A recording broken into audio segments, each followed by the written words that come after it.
How you doing today, Brian? Nick, what is a happening? I don't know, nothing much. It's day 1,000 of whatever. I'm just, getting on the best that I can. We had a great conversation today. We talked about communication and working agreements and trust, and we touched on a little bit of everything, I feel like. And our listeners are going to have to get ready to just listen to you and me. That's right. How to effectively communicate is not just about engaging content. It's about also having active listenership. Mm-hmm. So get ready to put on your headphones. There you go. And with that, let's just get on with the show.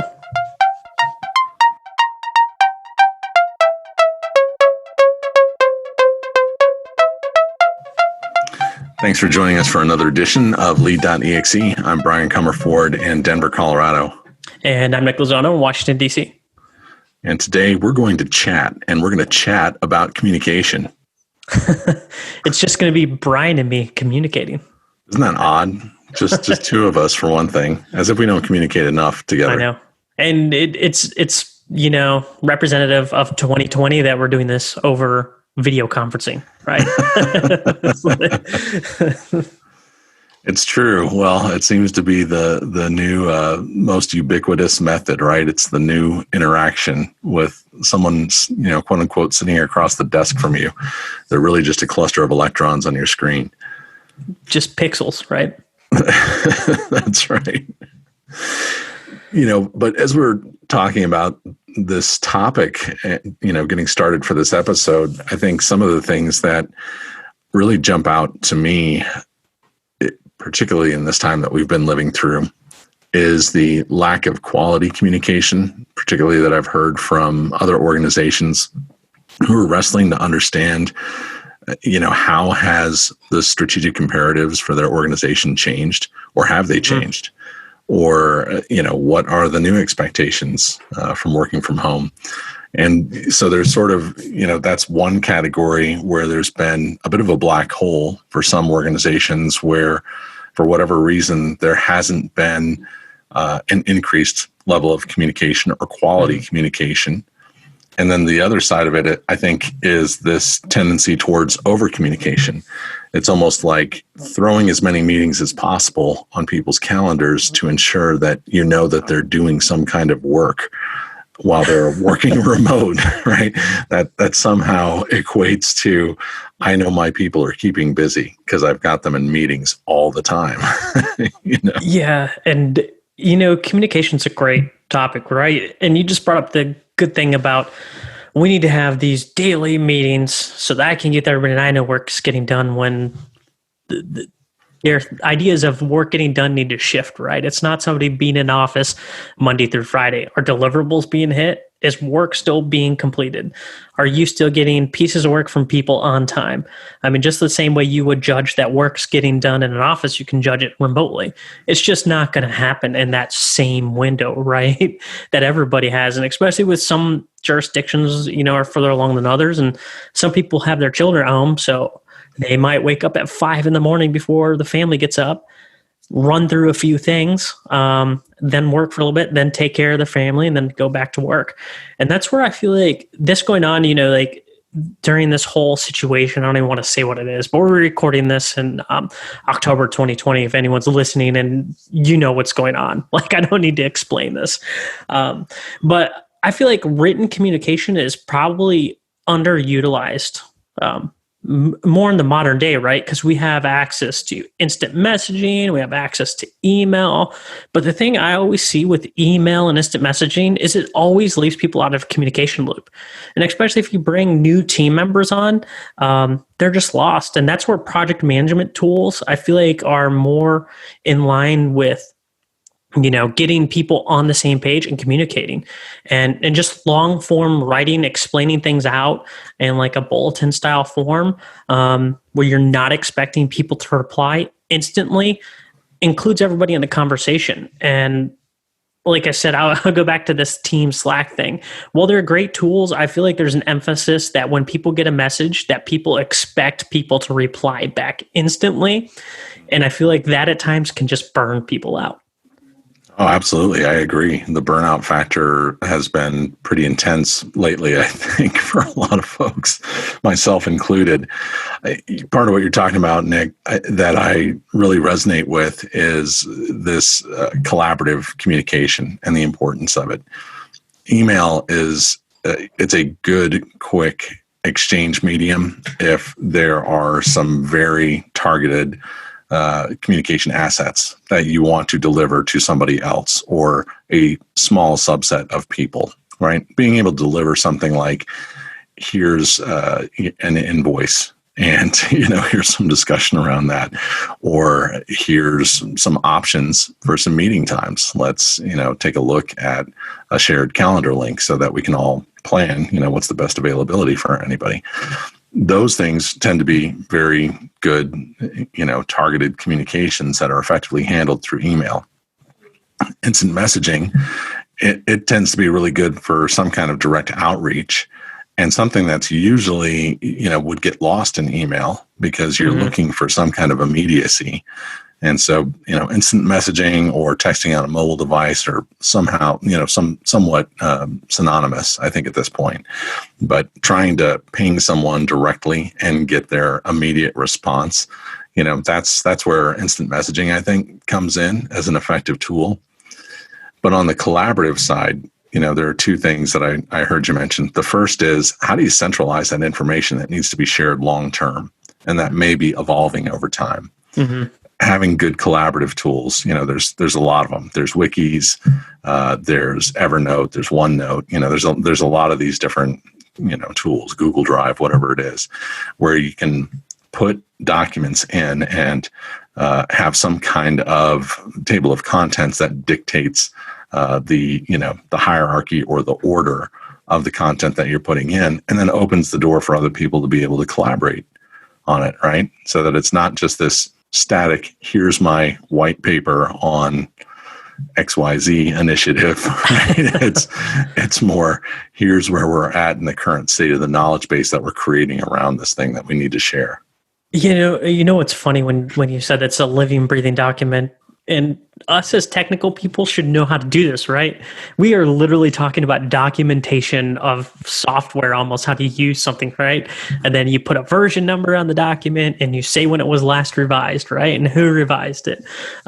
It's almost like you need that. And, as people are working remotely, I feel like, the long form written communication is more apparent, especially for people who are in IT organizations and maybe you run IT support and end users are at home by themselves and maybe they don't have an internet connection. So your remote support staff can't remote onto their computer. You need some way to pass a document onto them where they can start to try to troubleshoot themselves.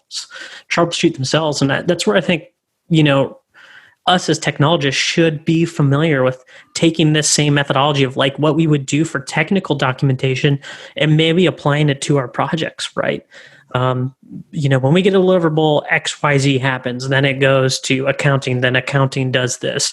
We can take those same methodologies and some of those same practices that we look at when we do a system design or a system layout or just instructions and apply that to different, lines of business. And like I said, it's something we all hate doing, but there's been a number of times I hated doing it. But then as soon as I see somebody made a document, I'm like, oh, thank you. I know how this works. And like I said, that can be a great thing that goes along different lines of business. Yeah. And to that point, I think having something that gives you some of those modernized features that are really required around access to a knowledge base so that people who aren't familiar with the structure, they're not familiar with the content that's housed there, but they know that they're looking for something specific. It's really important to have something that's searchable and a searchable format that allows for some kind of indexing and classification, that allows for tagging, right? That has pages that you might be able to hyperlink into some other kind of shared document or a Teams channel or a Slack channel or whatever it is, so that it makes it very easy to socialize that quickly and to make it relevant to those folks who aren't necessarily on the inner circle of the communication that's being shared, but need to get access to that information on an ad hoc, basis. Yeah, and I like that. And I don't remember where I read this, but or who was doing it. And as you're doing that, it just triggered a thought in my mind that if you use Basecamp at all, it triggers you and asks you, "Hey, what are you working on a Monday? What are your roadblocks?" And just to update your staff generally. And I had seen this one organization that took that same approach, but they're like, "Hey, just do a 5-minute video and let everyone know what you're working on." And that way people can just consume the videos and everybody doesn't have to join on a Zoom meeting. And I was like, that's kind of brilliant because people like to do different things. And like for me, I like to sit down, go through my email, drink my coffee for a little bit. And if I had a way of going through those with videos, that'd be a great way to just sit down and see what everybody's working on and still kind of get that face to face interaction without, sitting on a Zoom meeting, right? Yeah. 5 minutes almost feels long to me, but Well, it was just an example. It no, probably no, wasn't 5 minutes, but I'm trying to recall where I had seen that. I don't remember, but I was like, oh, just quick check-ins, and it was once a week. It wasn't daily. Mm-hmm. Well, and that, earlier we were talking about sort of this knee-jerk reaction to over communicating with things that are almost irrelevant, right? We're putting meetings on people's calendars just so that we know we've got them captive, and that way we can feel good about we've got employee resources that are available and quote unquote working, even though how much of an impediment are you creating for them if you're actually preventing them from working by forcing them to be in a meeting that has no necessary agenda that's been made explicit, and maybe even not any clear direction or clear leadership in it. That's not effective communication. Coming from more of an agile background, jump in there, Nick. I can see you're about to say. No, go ahead. Coming from a more agile background, the idea of the daily stand-up, right? So we would have a team typically of somewhere between like 8 and 12 people. And our stand-ups were 15 minutes. And you only had the opportunity to go through 3 questions with each person. And depending on how many things we had in scope for whatever the current sprint was, there may be, a need to go back and hit somebody more than once on the stand-up questions. But it was always, what did you do yesterday? What are you doing today? What are your roadblocks? Right? And those were the things that would get discussed. It was just that simple. And everyone would literally stand up. I mean, that's where the term stand up comes from, right? The whole purpose was to make people not settle into the comfort of a long, drawn out meeting. We're going to do this sharp. We're going to do it fast. Everybody's got to be standing up. Everybody's got to be at the ready, pay attention. And so it's almost like encouraging the blood flow to the brain by making sure that everyone is standing when you go through the routine. And as a scrum master, you hit everybody in the circle. And sometimes you have to go back to somebody more than once.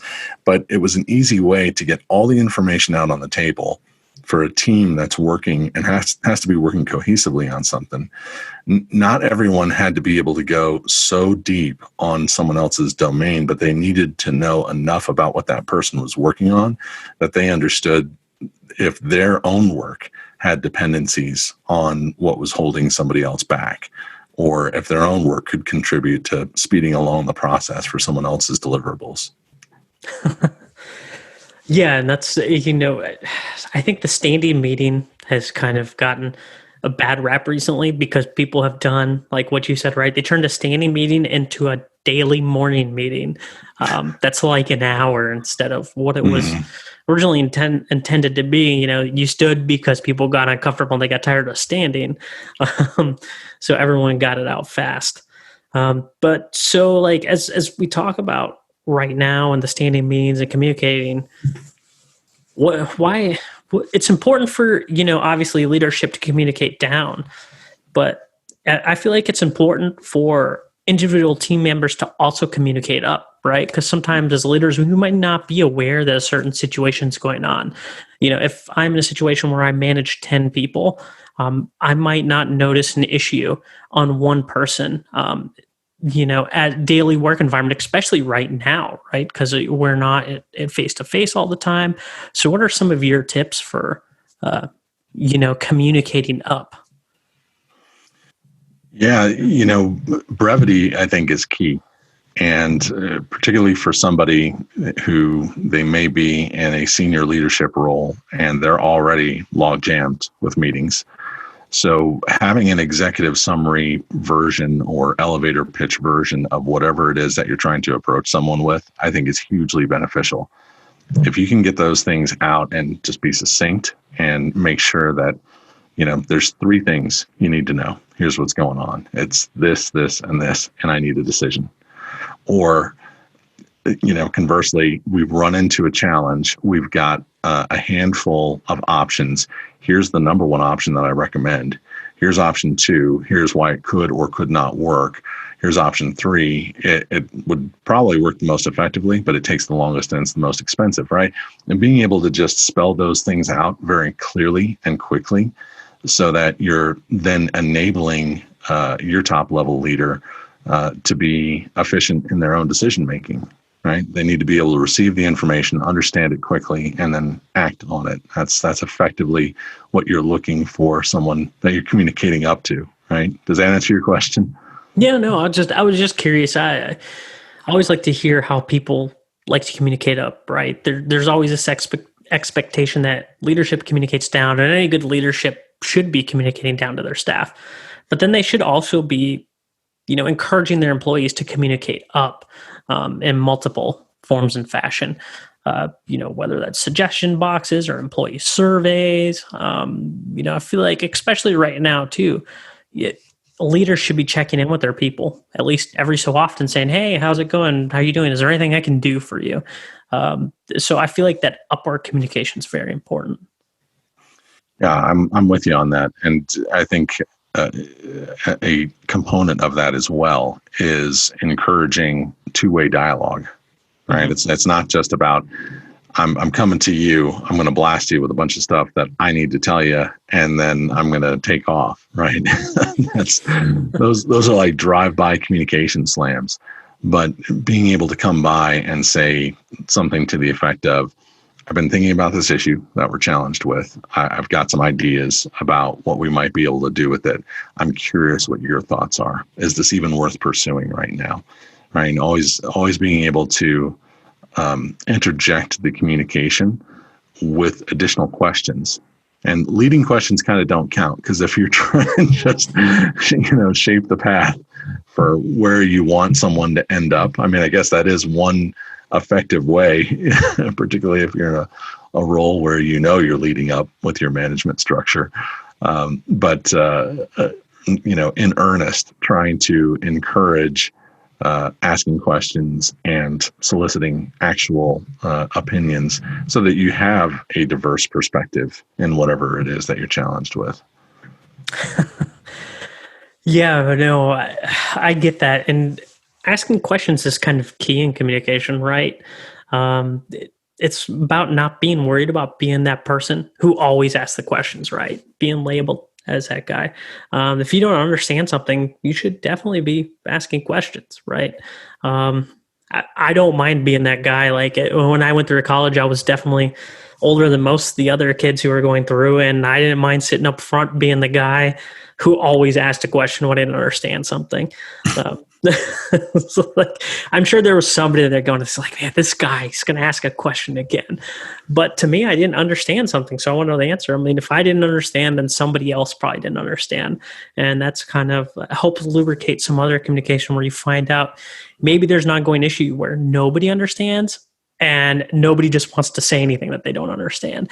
And I've even seen that before when I worked at a huge consulting company, and we would have, meetings with developers who were in another country. And at times, just different cultures have different sayings, and we were saying certain phrases and, just not realizing that the other side didn't understand. And it wasn't until we get meeting notes back that we're like, wait a second, we need to, curb back our communication and make sure that we're being careful what we say and that we're not using like known phrases. Like the phrase that we were saying was catch 22. And they were like, well, we don't know what that is. And no one wanted to say anything, but it's just one of those things where, especially across different cultures, you want to make sure that you're communicating clearly. And sometimes it's a matter of just stopping, speaking, letting a pause happen, and that you don't have to fill in every word. And like I said, when you're communicating across cultures, I always try to not use any phrases that are kind of culturally known, especially if English is somebody's second language. Then you really don't want to use any of those. Yeah. Yeah. And I think it's important also to just follow up by saying, is what I'm explaining here clear? Mm-hmm. And making sure that if you're not buying it, that someone's agreeing, oh, yeah, it's clear. Then you just have them walk you back through it. Okay, help me, walk me through your understanding of what I just told you. Another component to that, I think, is making sure that important information is available, right? As an artifact, some kind of leave behind, or, that you've got a link to a wiki article or whatever it is, so that there's a reference point, so that when you go through the speed of direct interaction, and particularly in the age of remote meetings, where you have no idea what else might be going on in the room for somebody else, where that might be capturing their attention, right? Or detracting from the attention that you're trying to garner from them. And so you may be sharing ideas, you may see their heads nodding, you may be getting a lot of, verbal feedback. And then 2 hours later, you get a question via an IM or something, asking to clarify something that should have been explicit through the communication that was provided, or should have been a question that was asked right there in the very dialogue that was taking place. Now it's an indicator to you that somebody's been spinning their wheels for a while, trying to figure out, what exactly did he mean by that? So having some kind of reference point after an important communication, so that if we're going to discuss items 1, 2, and 3, I'm going to leave something, even if it's just a shared notebook document that's got some bulleted items on it, right? So that you've got something from a starting point from which to work. And again, putting that stuff in email is not a great way to centralize that if it's intended to be shared between more than 2 people, in my opinion. When I think you're on point. I think we're getting right back to where we said that long form written communication is probably the way that you need to go, right? It's the way you loop everybody in, and especially if new people roll onto a project, they have all this long form documentation they could go back and get up to speed without waiting, for Joe and Sally to loop them in on an email that was from 3 months ago, that they might not even have anymore, Right. So I feel like that long form written communication is good. And my rule of thumb was like, I use IM for like real quick things, right? It's like, hey, if I expect a 1 or 2 word reply, I'm not going to send an email. That's just a real quick IM. And I don't necessarily, expect people to reply back instantly either. Like, I know people have stuff going on, they're in other meetings, but maybe that's just me. Maybe I'm a little out there when it comes to IM, but especially even text messaging and stuff like that. I guess I'm not your typical millennial, although I'm sometimes a millennial, sometimes I'm not, but depends on how you look at it. But I don't expect instant communication back. Well, and I think part of what I just heard you say, you don't expect, right? From a leadership perspective, setting those expectations early on and reiterating them along the way. It's one of those things that in some of my own organizational development work, we've identified them as working agreements among the team. And it's especially important, I think, if you've got a new team or you've got an evolving team, you're dealing with a new structural change for the department, any variety of these things that might disrupt what the status quo has been. And particularly if you're bringing in someone new at a management level and they've gone through some kind of difficult transition, like moving from peer to manager, there may be one set of expectations on a peer level related to communications that now have to change because someone else who's been a peer is now in somebody else's direct reporting structure. Mm-hmm. So making those expectations clear up front, working agreements are something that I've found to be very effective to do that. It can kind of be as broad or as narrow as you want it to be. From a broad perspective, you can talk about, what are the dynamics that are going to make this entire department successful, right? Or every team that's a member of the department, being open and transparent and disclosing information, all of those behaviors that can help elicit trust in other team members versus cloistering information because you feel like it makes you more powerful if you've got access to something that others do not. All right. And that ends up being a quagmire of mistrust in my experience. But the other component of the work agreements is, just be clear about what those expectations are. Let's make sure that if we're working in remote offices and you report to me, I want to talk directly with you on a daily basis. It can be a phone call. It can be a remote meeting. I just want it to be something where we're hearing each other's voices and talking in real time versus just flipping, texts or IMs back and forth to each other. Yeah, and I like that you brought up work agreements. In a lot of organizations, when they do the remote working thing, they tend to do them. But one thing I feel like some organizations don't do is they don't go back after a certain point in time and do like the Agile thing and look at their work agreements and say, hey, is this working? Right? Like maybe initially they're meeting twice a week and you find out 3 months down the road, meeting twice a week is too much and it's interfering with everybody's work. So I feel like it's helpful with those work agreements to go back and analyze them and say, completely as a team, like, does this work? Is this working? Just from an objective perspective, we're not talking about, this works for me and this is like X, Y, Z, and, he doesn't do that. She doesn't. Like, no, I just want to know, does this work from an objective perspective? Should we still be doing this? Because I feel like we have as humans, we have a tendency to get into habits and we'll just keep those, weekly 2-hour meetings because we're doing them and that's what we have been doing. I think it's worth going back and reviewing them on a frequent basis to make sure that it's still working.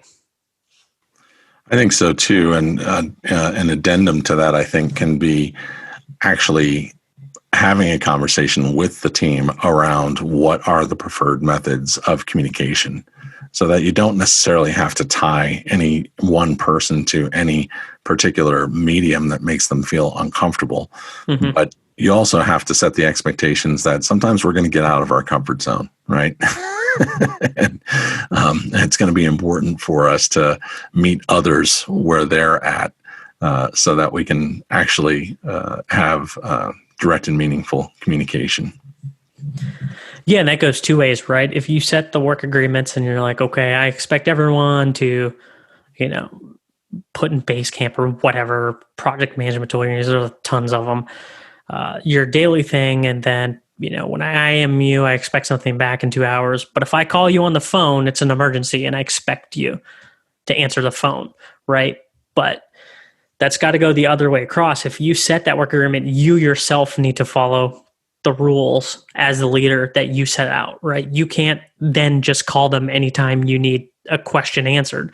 Like, you have to follow the same set standards that you put out. And I feel like that's important as a leader, because if you don't follow what was put out in there, then why should any of your team members follow it? They're just going to throw it to the wind. Like, well, why did we even create this then if you're just going to do whatever you want? That's just my 2 cents on that. You create the work agreements, but leaders should still be following the agreements that they've signed. Because I have seen, in organizations, jobs in the past where people set those and then they don't follow, the leaders don't follow them. So then people are like, oh, well, then why did we even do these if these rules don't apply to you? Right.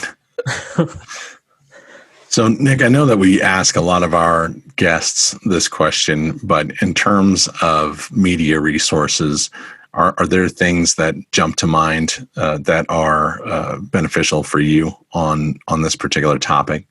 So my favorite book just on communication and people in general. Is that How to Win Friends and Influence People by Dale Carnegie? Dale Carnegie, right? Is that his name? Yeah. I mean, it's a book from like the 20s, and it's like, oh, gee, golly, wish, if you want to. But to me, it just has perfect, just set and stated points. It's like, when you're speaking with someone generally be interested in what they're saying. And, the communication will go so much easier.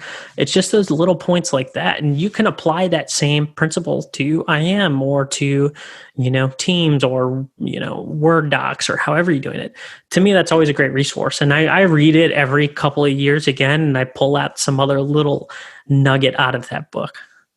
I'm so glad to hear you say that. That's one that still tops my list. And for all the reasons that you just stated, I would say that there's a sort of a modern corollary to that same book that's called Just Listen by Mark Goulston.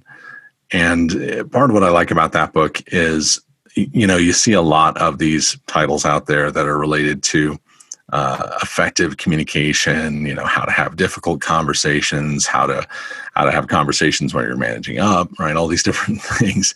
But kind of to your point about the Dale Carnegie book, with Just Listen, that's effectively what gives you all of the bench strength that you need in your communications, is starting from a place where you're not thinking about what's next to be said for you, but it's really listening to ask additional probing questions so that you can gather as much information as possible and then share in a very collaborative way, so that it does get to more of the effective communication, because instead of just jabbering at each other and trying to, foist your own, directives on a team that may not be, ready to follow your direction, it's more about engaging from a collaborative perspective and being authentic in how you're choosing to communicate with somebody else. I'll add one more book to that too, and it's not really communication related. It's called Creativity Inc. and it's by Ed Catmull. He's one of the co-founders of Pixar, and one of the things they go through their story process when they create a movie, right? They do the storyboards and they get everybody together, and they said they want feedback from everybody on this process. It's like, okay, they'll watch storyboards and they go, does it make sense that this character would do that? And everyone's allowed to say what they want to the director. And the director can either take it or leave it. It's just a feedback loop. They're just trying to get information back from all of their team members to find out if the story is effective, if the story they're trying to tell is correct. Does it feel like this character would do that?